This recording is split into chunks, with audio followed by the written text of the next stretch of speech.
As described in the film, our translation of the word transcendence is the uploading of a human brain to a supercomputer. Now, so what is the basic story of this film?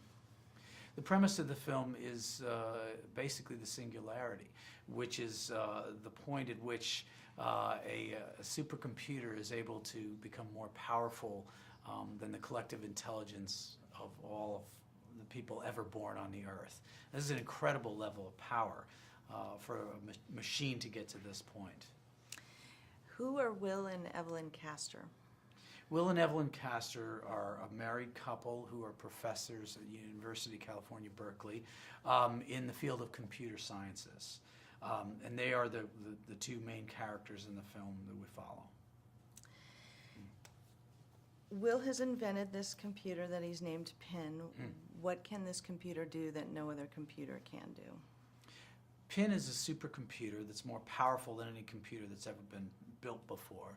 And it's based on real computing power that's been put together on computers that have mapped the human brain. It's able to compute faster and with more power than any other computer ever made. You've got a great cast of characters here, or of actors here. How did that all come about? How were you able to get all of these actors in this film? I'm lucky enough as a first-time director to be able to get such an incredible group of performers in my first film, beginning with Johnny Depp, Morgan Freeman, Rebecca Hall, Paul Bettany, Kate Mara, Cillian Murphy. Did I leave anybody out? This is an incredible cast for a first-time director.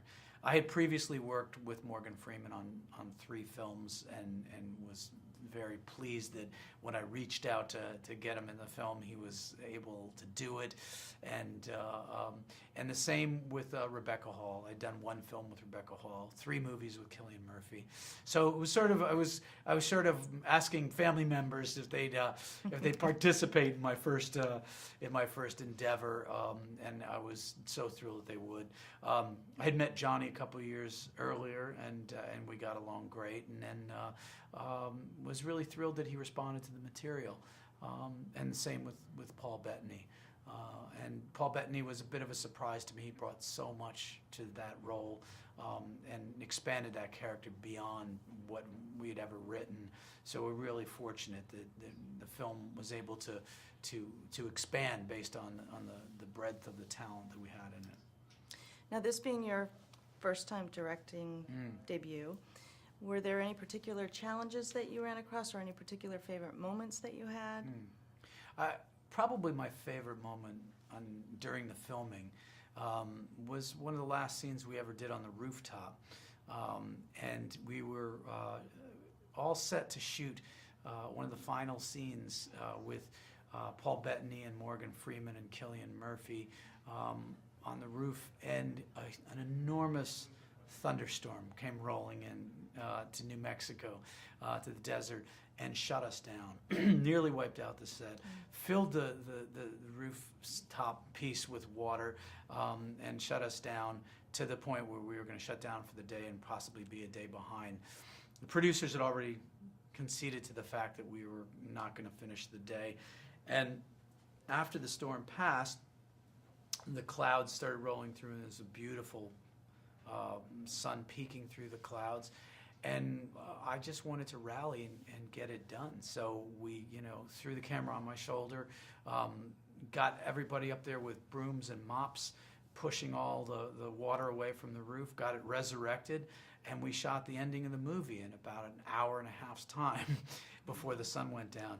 So for me, it was that spirit of excitement that took me back to my days as a documentary cameraman, and sort of the rallying to push adversity aside and put something magical on film in a very short period of time.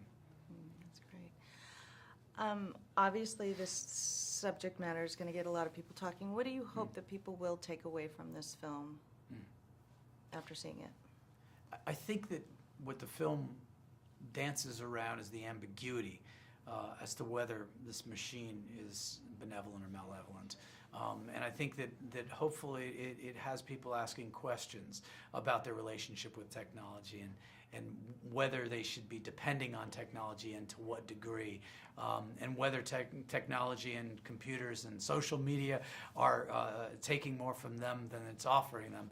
And so it's an overall thinking about where we're headed with technology. But I also think that it's important for them to be thinking about the relationships that they have with humans as well as with technology. And that's what I think resonates in the end of the film. Fantastic. That's Great. great.